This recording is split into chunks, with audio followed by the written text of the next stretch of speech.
Hey, all Scott here. If you're like me, you need coffee. Lots of it. And you probably prefer it tastes good, too. Well, let me tell you about Darren's Coffee Company at darrenscoffee.com. Darren Marion is a natural entrepreneur who decided to leave his corporate job and strike out on his own, making great coffee. And Darren's Coffee is now delivering right to your door. Darren gets his beans direct from farmers around the world. All specialty, premium grade with no filler. Hey, the man just wants everyone to have a chance to taste this great coffee. Darren's Coffee. Order now at darrenscoffee.com. Use promo code Scott and save $2. darrenscoffee.com. All right, so now back to Iraq. On the line, we've got Peter Van Buren. He used to work for the U.S. State Department. He wrote a book called We Meant Well, and that's also the title of his website. He writes often for TomDispatch.com. Welcome back to the show. How are you doing, Peter? Scott, it's a pleasure to be back with you. Personally, I'm doing fine, but the news from Iraq is very upsetting to me and not a good Friday afternoon. Yeah, I got to tell you, man, I've been doing this a long time, but I ain't figured out a way yet to get my way. It just, everything happens no matter what I say or no matter what I do anyway. But anyway, here we are. Well, you know what? I don't know, man. I spent all morning arguing with a libertarian from Reason Magazine about whether we ought to go save the Yazidis or not. What do you think, Peter? Should we go save the Yazidis? I'm as sad as anyone about the fate of anyone who's suffering. I mean, nobody wants to say suffering is a good thing. But at the very same time, to save the Yazidis and to save the Kurds and the Christians and the people in Iraq, blowing more stuff up is simply not the answer. We had 9 years of blowing stuff up in Iraq during the American occupation. And in fact, we've been at war in Iraq and bombing Iraq continuously since 1991. And unfortunately, we're here where we are today. At some point, it's time to realize that just simply going to war is not the answer. All right, well, so the president last night, what he announced was, well, we're going to protect the capital of Kurdistan in Erbil up there. We're just going to use our air power to keep the Islamic State from threatening the capital. We have too many interests there, he said. And also we're going to protect this minority. But, there are a lot of different minorities in Iraq. And it seems like if we got to protect the Yazidis, then we got to protect the Chaldean and Assyrian Christians, what's left of them anyway, the Druze, and really even the Kurds and perhaps even the Shia. The Shia might be the majority in Iraq, but really they're the minority in the region. And these ISIS guys are as fanatically anti-Shia as anything in the world. So as long as we must protect people who are being persecuted for their religion from these guys, then it seems like that's a Gulf of Tonkin blank check for forever war going back to Iraq. And that's it. I mean, we're back to that very basic question. Tell me how this ends. Because once you decide that America is going to be the Iraqi Air Force, and once you make commitments that America is going to, quote-unquote, protect people in Iraq, that is as open-ended as it can be.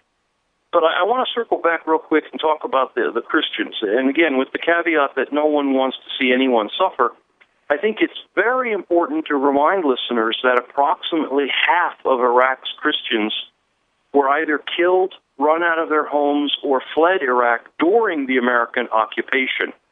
And you want to make sure that whatever we're saying today about Christians is viewed in that context, because that tells you, in fact, whether America's goals right now are truly to protect Christians or, in fact, are simply there to drum up more bloodlust among our citizens. Because, hey, if Muslims die, whatever, but once you talk about protecting Christians, all sorts of factions in the United States perk up their little ears and say, well, that sounds like a good idea. We better do that. Well, a little late.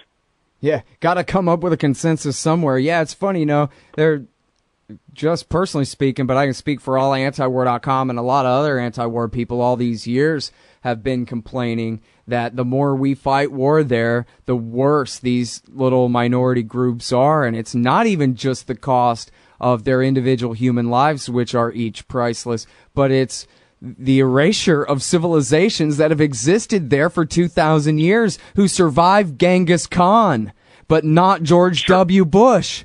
And it's America that's done this to them. And, the argument I got in this morning was, well, but that's why we have to go and help them now. Well, this is the classic definition of mental illness. Continue to pound a hammer against your head, figuring at some point something different will occur, other than pounding your own head. Look, it's time. There has to be a time where you say, look, this is not working. It never has worked, and we need to do something different. And people say, well, my goodness, we can't stand back. We can't just do nothing. And I agree. What we need to do is, step one, stop digging the hole deeper. When the United States goes in, as we have now, so clearly on the side of one, if not two, of the struggling groups in Iraq, this is a Sunni, Shia, Kurd, Iranian, Syrian, Saudi, Turkish, et cetera, problem. And when you pick a side, as today the United States has done quite kinetically, you run into problems with the other sides. This is an insurgency. It always has been an insurgency. And you do not end insurgencies by driving the people closer to the insurgents. The idea would be that once the Sunnis see this as a fight against the Americans, which is what it is evolving to as of these airstrikes, then the Sunni insurgents and the Sunni population bond with one another in a way that will prevent any kind of long-term solution. Mm-hmm. In addition, the last time the United States went to war against the Sunnis during our 2003 invasion, when the Sunnis got desperate, they reached out for help wherever they could find it, and that was Al-Qaeda. And so the United States airstrikes will very likely result in an even stronger Al-Qaeda position in Iraq. So the first thing you do is stop digging the hole deeper.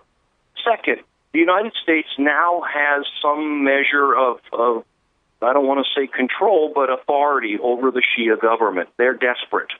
They need help badly. And so it's time now to demand that the Shia government stop persecuting and alienating the Sunni populations, which is the root of all of this. It's time. Step number 3 is for the United States to demand quite publicly and embarrassingly that the Saudis, the Kuwaitis, and the others stop funding ISIS and the other Sunni insurgent groups. We simply have to get that out on the table and start choking back their support if we want a long-term solution in Iraq. The same thing goes on with the Shia, back to the Shia government. The United States must demand that the Iraqi central government launch airstrikes, however effective or ineffective they might be, in support of the Kurds. It is not lost on the Kurds that their alleged own government, and we understand the Kurds and the Shias are not particularly considering themselves part of the same country anymore, but the idea would be it would send a very powerful message if the central government were to support the Kurds, and it sends a very clear message when they don't.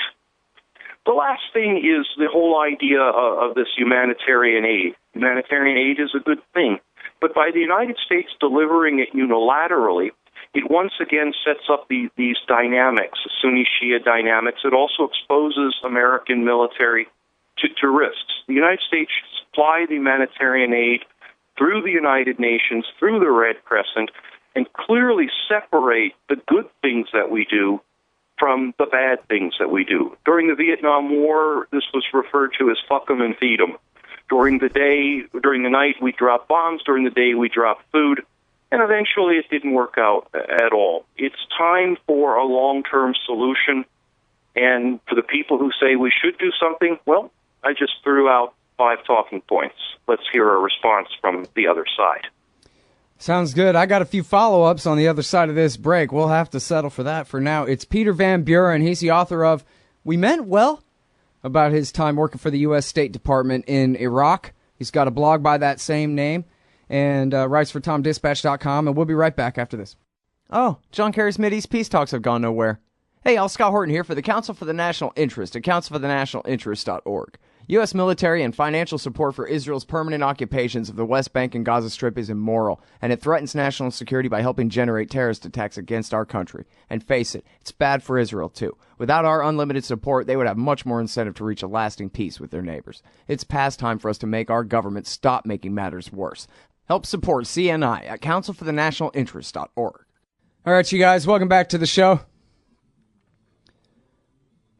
I'm Scott Horton. This is my show, The Scott Horton Show. I'm sorry, they're bombing Iraq. I couldn't stop them. I didn't know how to stop them. Talking about it with Peter Van Buren, formerly of the U.S. State Department for 24 years. He wrote We Meant Well about the Iraq War and his time there for the U.S. State Department. He's also the author of Ghosts of Tom Joad, a story of the 99%, I believe, published by Tom Dispatch over there, as well as We Meant Well, and WeMeantWell.com is his great blog.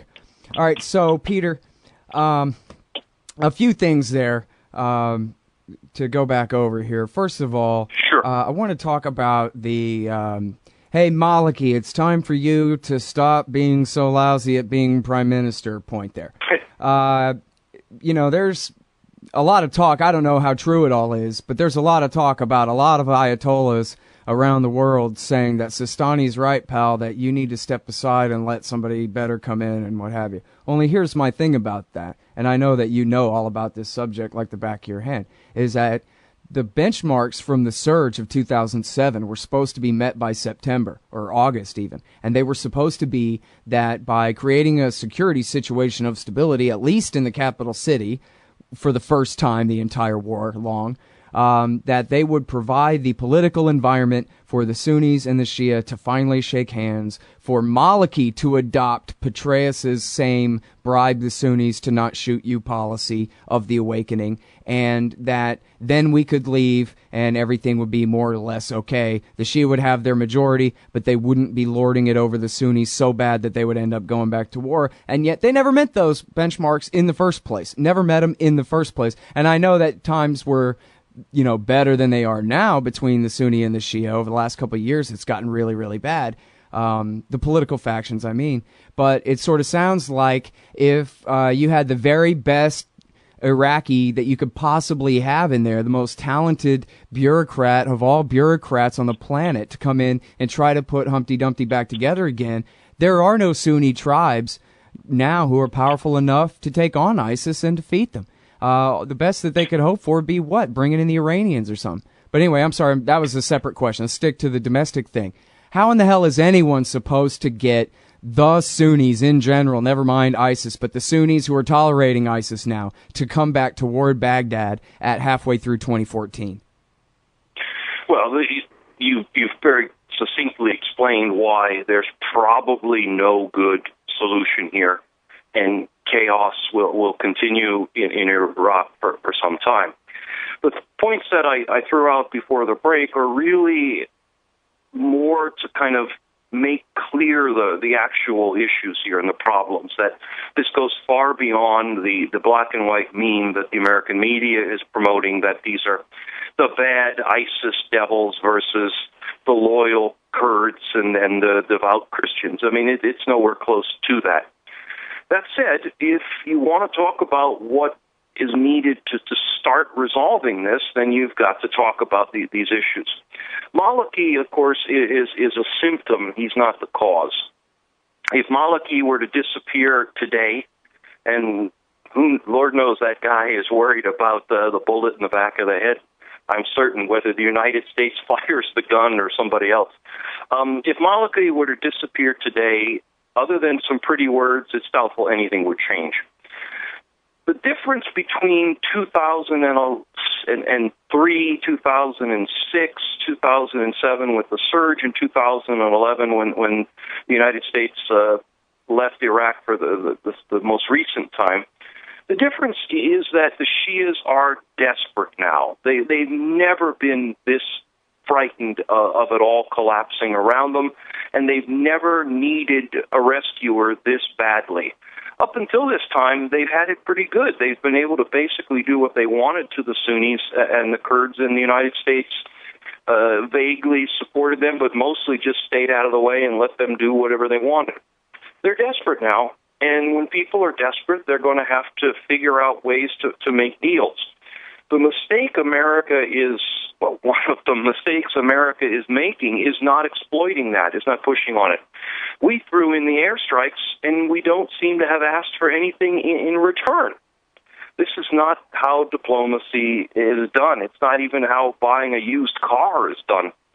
The United States should have held back anything it's going to do other than perhaps some immediate short-term humanitarian aid, and said to the Shia government, if you want us to pull your privates out of the fire this time, here's what you need to give us. And at that point, if those deals were made and the Shias were right now going on every media outlet explaining what they're going to be doing and how they're going to be helping, you might even get me to say limited airstrikes are not the worst idea on Earth. But simply saying, here's everything, and we want nothing in return, but please be nice. Well, I think we can guess where that's going to end, Scott.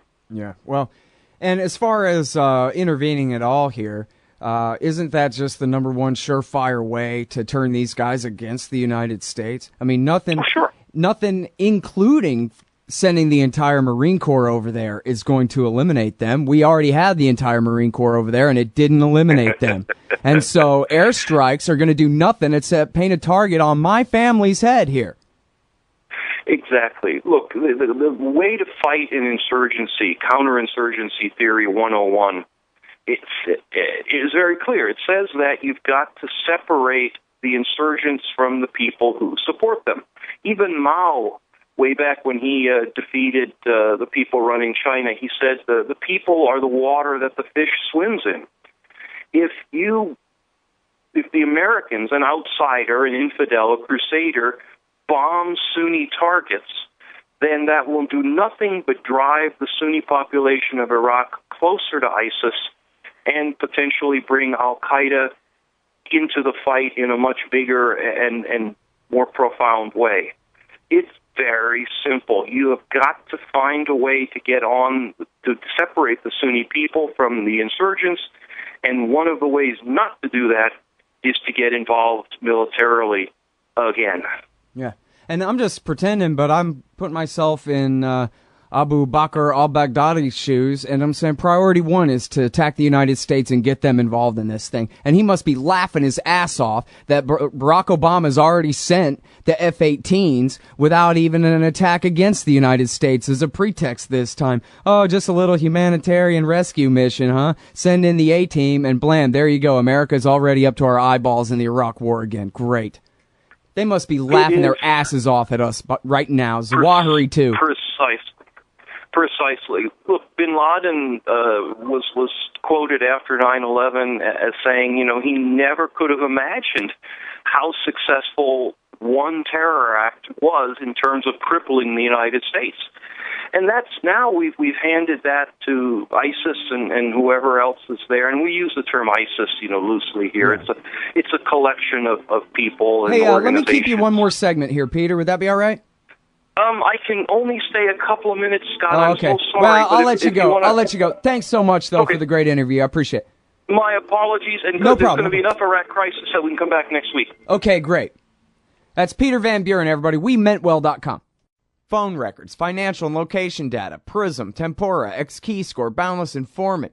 Hey, y'all, Scott Horton here for offnow.org. Now, here's the deal. Due to the Snowden revelations, we have a great opportunity for a short period of time to get some real rollback of the national surveillance state. Now, they're already trying to tire us by introducing fake reforms in the Congress. And the courts, they betrayed their sworn oaths to the Constitution and Bill of Rights again and again, and can in no way be trusted to stop the abuses for us. We've got to do it ourselves.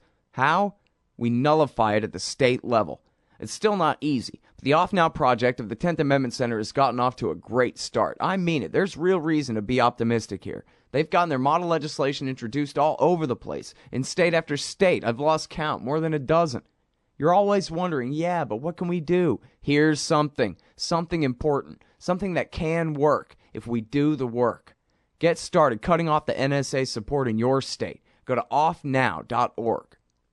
Hey, Scott Horton here to tell you about this great new book by Michael Swanson, The War State. In The War State, Swanson examines how Presidents Truman, Eisenhower, and Kennedy both expanded and fought to limit the rise of the new national security state after World War II. If this nation is ever to live up to its creed of liberty and prosperity for everyone, we are going to have to abolish the empire.